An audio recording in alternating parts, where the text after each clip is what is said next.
So, 17 weeks with Ramsay Hunt, recognizing because I rest so much on my days off, I kind of allow the natural rhythm to arise, and that's how I figured out, like, oh, I just need a nap every day no matter what. And if I can get that, because I was working one long day and just realized, like, ooh, that's too taxing, this activity is too taxing. So really getting a clear understanding of, like, oh, I can only do this.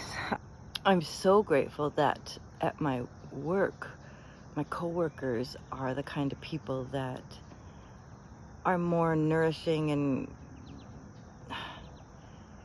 aware of you have to be careful than I am, so they sort of help me recognize, wait, whatever.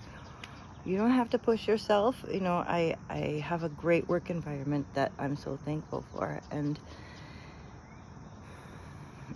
it's really a gift to have months and months of time where you have to figure out how to be in a different way, because it really detaches you from that autopilot of life that maybe isn't built to serve you anymore. Especially as we age, all this function is going to be changing continuously. Learning, wow, Ramsay Hunt is not just about your face, it's about feeling like you have mono for 6 to 9 months is what I'm now understanding is what I should be expecting with my energy, and why that's so important to pace myself, because you do damage to yourself if you wear yourself out every day. So that's why my ability to just do a little bit of work every day, make sure I get a nap. I'm going to build such a great system that will help me keep a sustained life, instead of, I used to work in fits and spurts and then recover. That's too draining, so I have to just go a little bit. I can't use any of tomorrow's energy today. I have to just use what I have very carefully. And it's so weird because I've been this high energy person my whole life, and relying on that high gear and like race car life, oh my gosh, I'm like slow driving.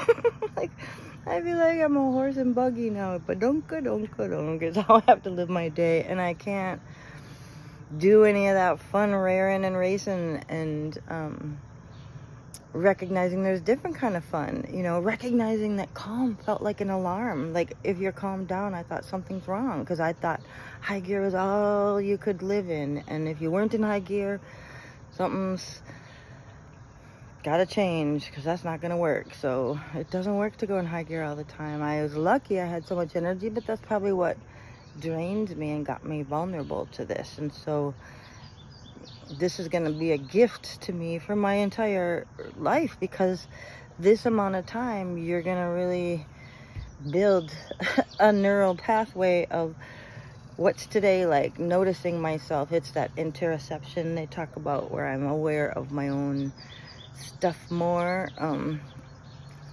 It's amazing to be able to operate that way. And my rest of my life, I just used my mind and what it thought I should do, and I didn't do any checking in what is here. What can this do? So it's really nice to build a plan with the information about what's currently available. I never used to assess that. I would just wake up every day and think, I need to do that, instead of what is in here today. So that's a weird skill, because I was such a servitudinal person that thinking about others is just easier for me. And I kind of hid from myself, living in that place of service all my life. And so having myself be one of the first people I serve every day, and use my empathy for myself, that's a new one. So it's good. It's a good. This disease has a gift for me. And so many gifts about the face stuff too, and like, I feel so tended to by having this illness, which is a funny way to think about it, but it's giving me such specific skills that I think my rigid mind, who had a plan, wouldn't hear how to be in a way that would take care of me first. And even though I knew it in my mind, I was told it by this beautiful woman I cared for. I've had that idea in mind, the empathic personality turning first towards itself.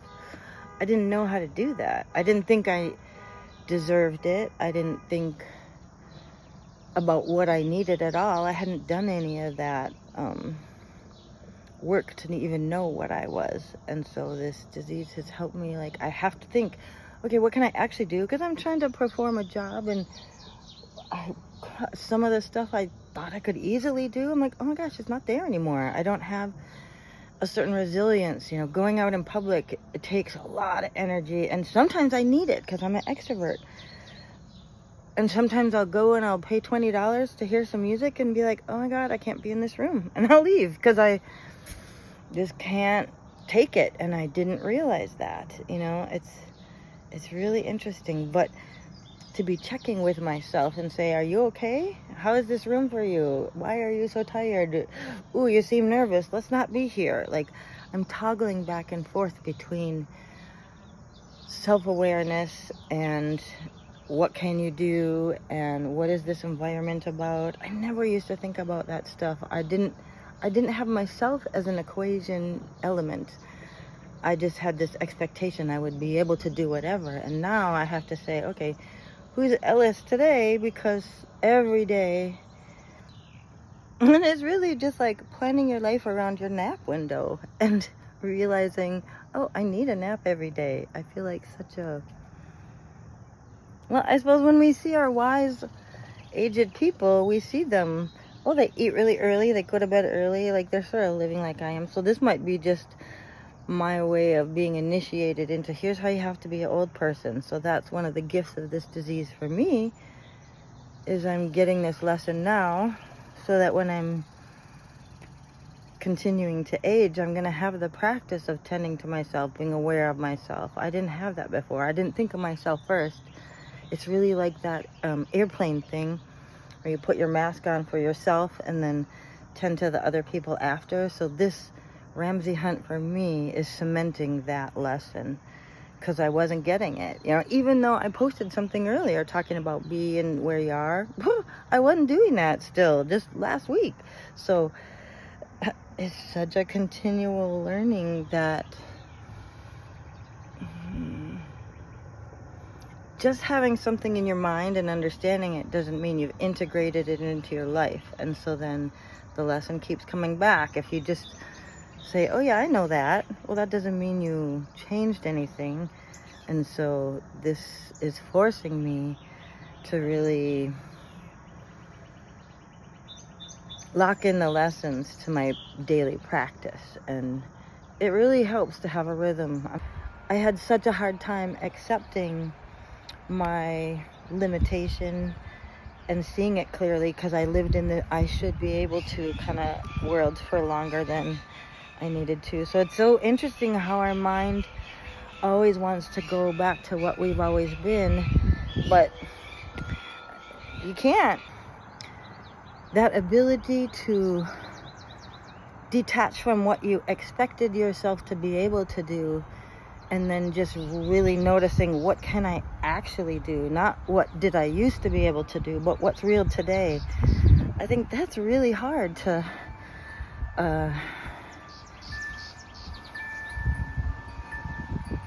practice when you've had a different way your whole life. Like, my mind always had the should in mind, so getting rid of that and just being like, what is?